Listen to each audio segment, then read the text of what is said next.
អាសួរមកមានអីចាំនិយាយទៅពូកុំអាសួរមកតាមពូមកមួយចាំមកចាំនិយាយទៅពេលក្រោយមក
ឈប់សិនមិនបាច់ទៅទេ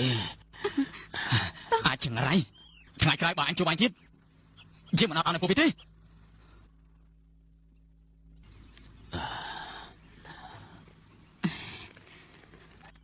ណែពុកវាពិសាឆ្នាំទៅតន់ក្តៅក្តៅ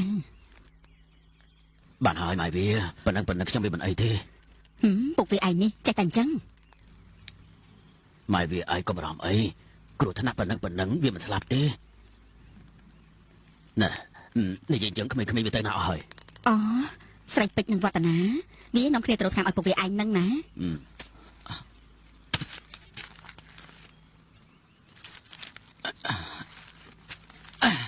បានមកហើយបងវឌ្ឍនាអូនសួរបងរឿងមួយបងកំខាំនឹងអូននេះអូនមានរឿងអីបើសិនជាឲ្យពីពុកម៉ែទៅបងនឹងស្រឡាញ់អូនរហូតទេមិនក៏អូនសួរបងអញ្ចឹងឬមួយក៏អូននៅមិនទាន់ជឿចិត្តបងទៀតមិនមែនអូននឹងជឿចិត្តបងទេតែអូនចេះតែបារម្ភខ្លាចបងប្រែប្រួលចិត្តអូនកុំបារម្ភ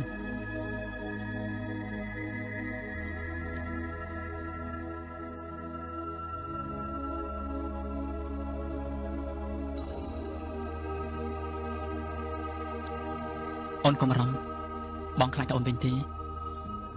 ព្រោះអូនជាមនុស្សស្រីដែលសាជាគីនៅក្នុងភូមិនេះ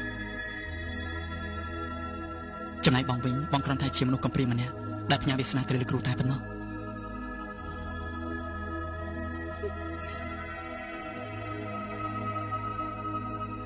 ស្ដីបងផ្អែមណាស់ទោះជាយ៉ាងណាក៏នៅតែចាញ់សម្រាប់អូនដែរនិយាយអញ្ចឹងតើបងកុំឲ្យពុកម៉ែគាត់ចាំនៅផ្លូវ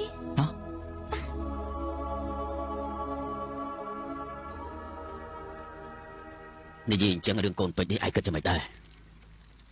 ពុកវាបើតាមចិត្តខ្ញុំណាខ្ញុំចង់រៀបការឲ្យវាឲ្យហើយទៅព្រោះមើលទៅវាទាំងពីរនាក់ដូចជាស្រឡាញ់គ្នាណាស់ណាពុកវាខ្ញុំក៏គិតដូចម៉ែវាឯងដែរប៉ុន្តែរៀបការនៅនេះមិនបានទេខ្ញុំគិតចង់ឲ្យវាទៅរៀនបន្តទៀតពេលណាវាមានចំណេះនៅក្នុងខ្លួនហើយវាមិនលំបាកដល់កូនយើងទេ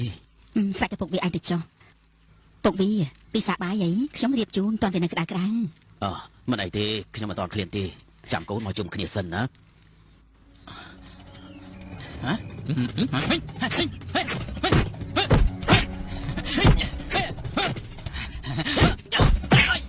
ជុំសិនបានហើយសាកប៉ុណ្ណឹងបានហើយលោកគ្រូតើក្បាច់គោរបស់ខ្ញុំយ៉ាងម៉េចដែរឯងនៅខ្សោយខ្លាំងណាស់